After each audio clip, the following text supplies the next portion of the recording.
so we back again. All right, look, y'all. So I'm sure most of y'all familiar with the story with the man with the what was it, the farmer with the 3 men with the talents. I'm sure y'all familiar with that story in the book of Matthew. The men, there was the talents, and the farmer who gave them out. So that story is told so much, and it's I've heard different people say get their different take on it, but that's quite not what I want to talk about. But it's going to lead into this one scripture at the end of it, in which I do want to talk about. So I'm going to give y'all some background on that story. So there was a farmer, right? Let me find exactly what it was. Yeah. There was a parable. Yeah, it was a parable. 3 servants, actually. Yeah, it was three servants. And it was comparing, what the kingdom of heaven would be. So it was saying the kingdom of heaven would be like the story of, 3 servants. So there was a story of a man going on a long trip. He called together his servants and entrusted his money to them while he was gone. He gave 5 bags of silver to one, 2 bags of silver to another, and 1 bag of silver to the last, dividing it in proportions to their abilities. So he was basing how much he gave to the three servants based on their abilities, right? So however much they could do. So one of them got 5, the second one got 2, and the last one only got 1 bag of silver. The servant who received the 5 bags of silver began to invest the money and earned 5 more.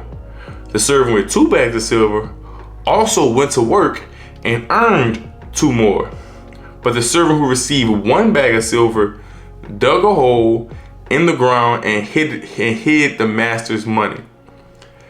After a long time, the master returned from his trip and called them to give an account of how they had used his money. So the master had gone away for a long trip, and now he's come back, and he's come to address his 3 servants to see how they spent his money, what they did with his money that he gave them. The servant to whom he had entrusted the 5 bags of silver came forward with 5 more and said, "Master, you gave me 5 bags of silver to invest, and I have earned 5 more." The master was full of praise. "Well done, my good and faithful servant. You have been faithful in handling a small amount, so now I will give you many more responsibilities. Let's celebrate together." The servant who had received 2 bags of silver came forward and said, "Master, you gave me 2 bags of silver to invest, and I have earned 2 more." The master said, "Well done, my good and faithful servant. You have been faithful in handling a small amount, so now I will give you many more responsibilities. Let's celebrate together." Then the servant with 1 bag of silver came and said, "Master, I knew you were a harsh man, harvesting crops that you didn't plant and gathering crops that you didn't cultivate. I was afraid I would lose your money, so I hid them in the earth." So we'll stop right there. So the servant, because keep in mind, he gave them bags of silver based on their abilities. And this servant who received one crop only got 1 bag of silver compared to the others. He got the least amount because master knew his abilities. This all he could really handle. So he said, "Master, I knew you were a harsh man, harvesting crops you didn't plant and gathering crops you didn't cultivate. And I was afraid I would lose your money, so I hid it in the earth. Look, here's your money back." But the master replied, "You wicked and lazy servant. If you knew I harvested crops I didn't plant and gathered crops I didn't cultivate, why didn't you deposit my money in the bank? At least I could have gotten some interest on it." Then he ordered, "Take the money from this servant and give it to the one with 10 bags of silver."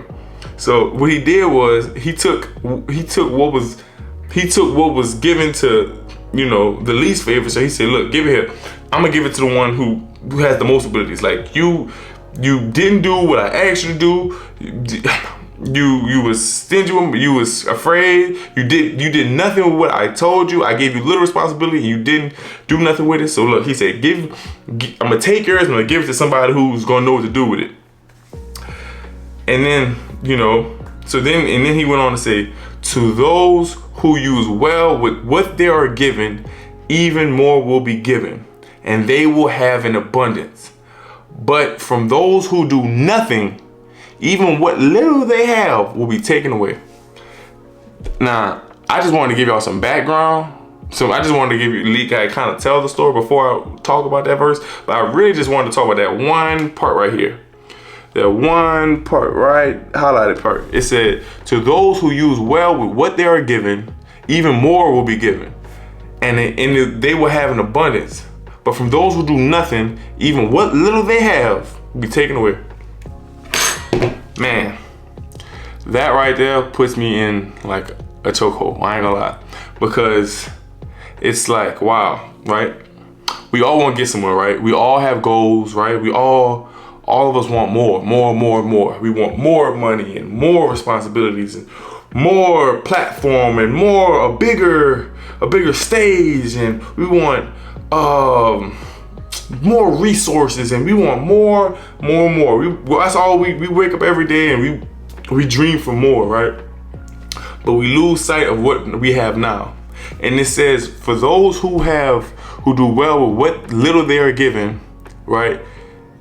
They'll be taken away. But those who do well, for those who do well with what they're given, they will be given more and even in abundance. But for those who do nothing with what they're given, what little they have will be taken away.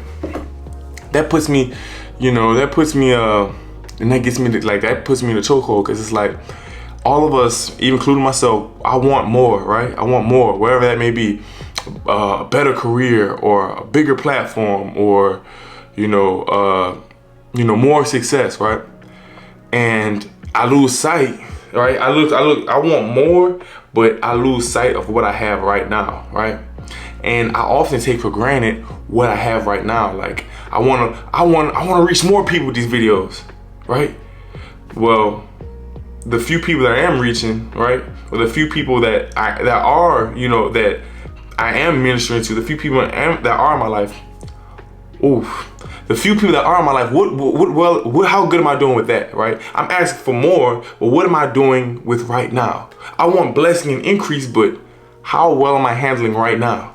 Or even my job. I want a bigger and better job, but the job that God has given me, how well am I performing on that? How well am I taking care of what He has given me now? But I want more, right? And I'm saying that to say, oftentimes we want more, right? We're looking so down the future that we aren't doing well with what we have now, right? Whether that's your career, right? We want more career, but we want a better career or more in our career, but we aren't doing well with the career we have now. Or we want more money, but we aren't doing well with the money that we have, right? We aren't, and what it says is like, for those who do nothing with the little that they have, it will be taken away from you. Just like that servant, he did nothing. Like what little did he have, right? He was afraid, and for whatever reason, he was afraid, and like I said, he was afraid that he wasn't gonna be able. He was gonna lose it, right? He was afraid that he was gonna lose what he was given, so he didn't do nothing. He just stored it away. So when the master asked, like, all right, like, where's my, the return on my investment? Like, right, I gave you silver. Like, I gave you one bag, I'm expecting two. Right, but he's like, look, no, I was afraid I was gonna lose it, so I stored it away, I saved it. I did nothing. And the master was like, okay, fine, all right. I'm gonna give me away what I gave to you, and I'm gonna give it to somebody else. And that's what God does. God gives all of us things, right? God has us all in a place where we can make with, no matter how little it may seem to be, right? No matter where we are in our life, what are we striving for, however little it may seem to be, right? We can't get more until we do a lot with what little we have, right? Like, we often take for granted what little we may have, right? So if like it's the little things, like in what we do, right? So it's the little details, it's putting in an extra effort, it's doing it's taking what we are seriously now and being diligent and patient with that, right? Because we want more, but we don't appreciate, we aren't giving our offer right now. And God's like, why would I give you more? Why would I give you, like I said, why would I give you 10 bags of silver when you're not even doing good with one bag of silver? Like, what's the point of me giving you one bag of silver? You're not even doing well with, like, what's the point of me giving you 10 if you can't do one, right? It's not that I don't want to give you 10. Right? It's not that I would love to give you 10, right? I have no problem with giving you, making you prosperous and, giving you abundance in life. But what, like I said, you that little servant, I give you a lot. But if you squander with a little, if I give you a lot, you're gonna just blow that away. You're not gonna do well with it. So that's why I can't give you more, right? And this puts me in a chokehold because it really made me look inwardly like, okay, what areas in my life that God has me, all the areas that because all of us want more in all areas of our life, right? But in what areas in my life am I not giving it my all, right? Or what areas in my life am I not really being responsible with it, or not really, or what areas of my life I'm really taking for granted?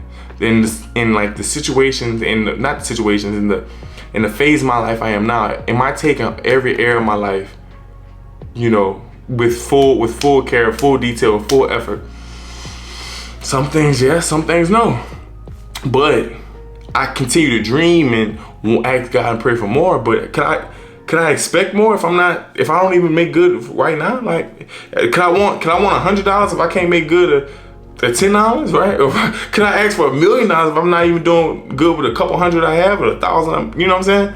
So I just want to encourage. I'm saying that to say I just want to encourage all you guys. Like, look, don't look so far down the line to where you so far down the future, right? To where you lose sight of right now and you take it for granted.